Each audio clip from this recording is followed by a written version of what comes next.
Hi everyone, hope you're doing well from wherever you're watching this channel, depending on a time zone.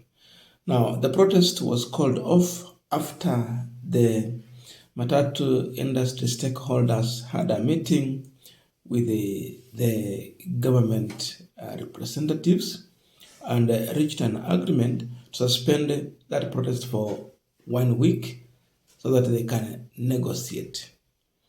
That means if they agree, the strike is suspended or is stopped completely. If they disagree, they get back to the street. But above all, my worry is that, when you are striking, then you retreat to go and negotiate. Even if you call for another strike, it cannot come, in the manner in which it had started. Morale huwa imerudi chini. And I think that is all the government was looking for, in my own view. So despite that move to suspend the strike, the truth is that yesterday, people were still striking in this country.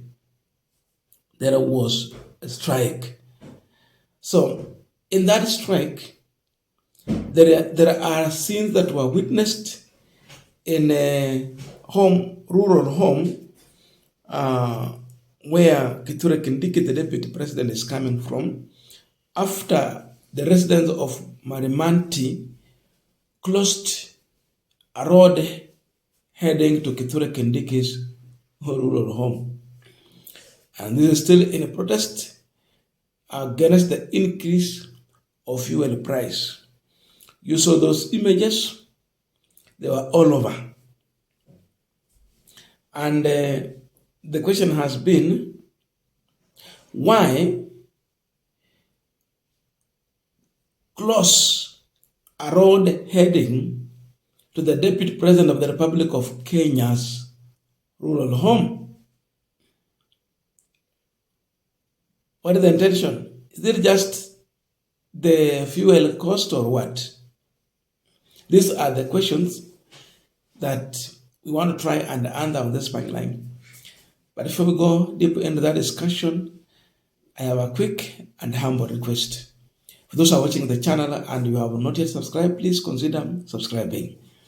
To our returning subscribers, I must say thank you so much.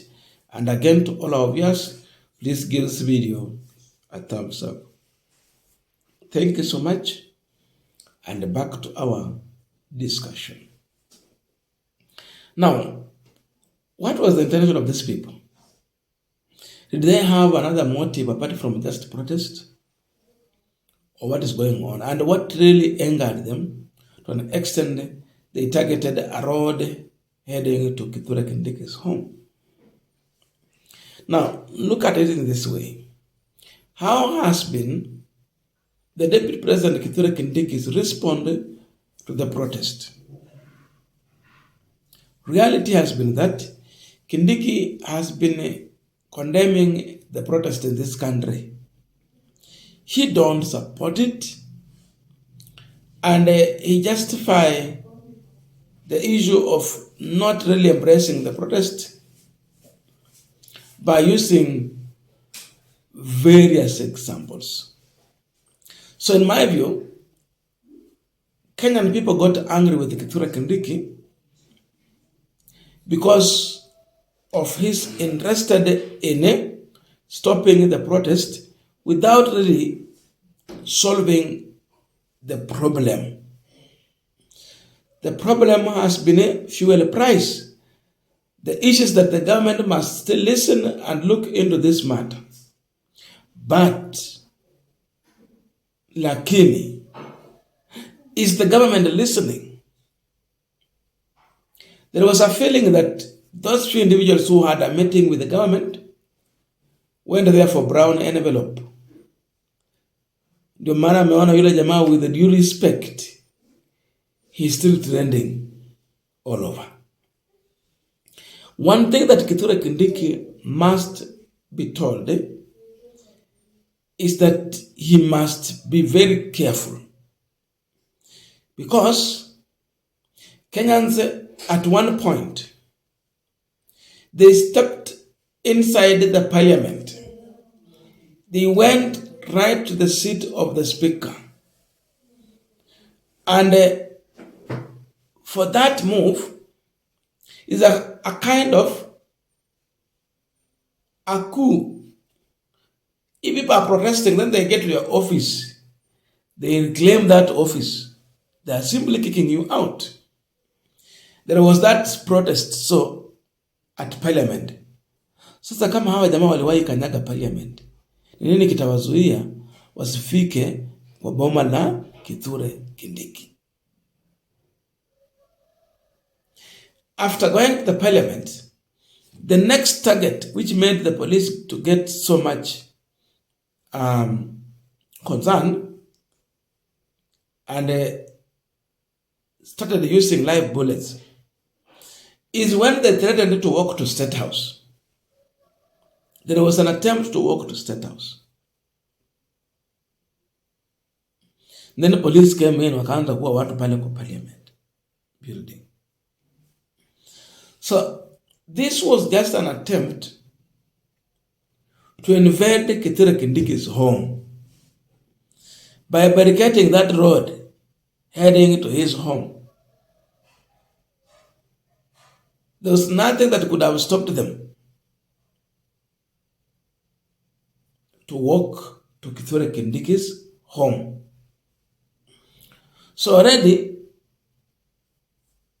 kulikuwa na mawazo ya aina hiyo.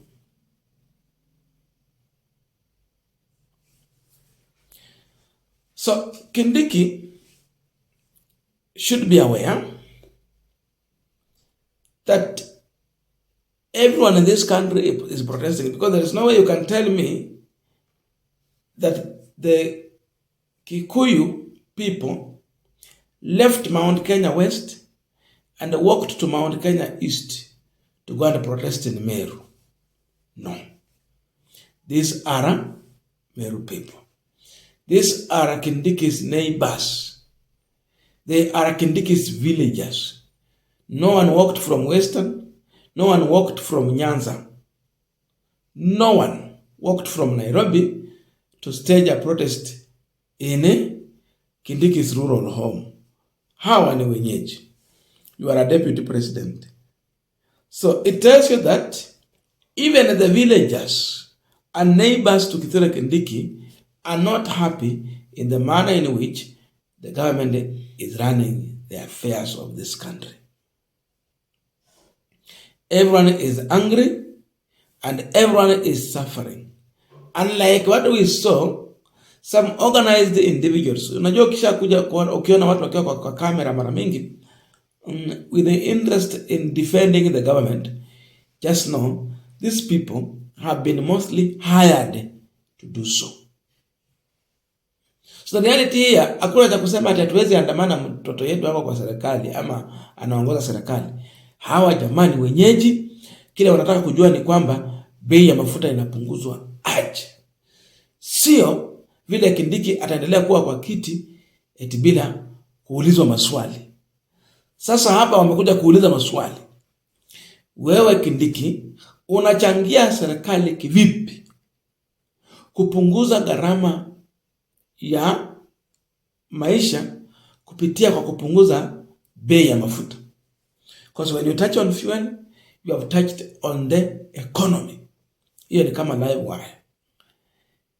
Because without transport, the economy cannot run. Transport is a major factor. So ilibakia tu kidogo usikia hawa jamaa wameingia kwa boma ya Kithure Kindiki. Na ni vizuri. Kuna wakati Gen Zs waliamua, they were going to some of the homes belonging to certain members of parliament. This happened, especially those who were supporting the finance bill or those who were pushing for that agenda. You remember some houses were set on fire.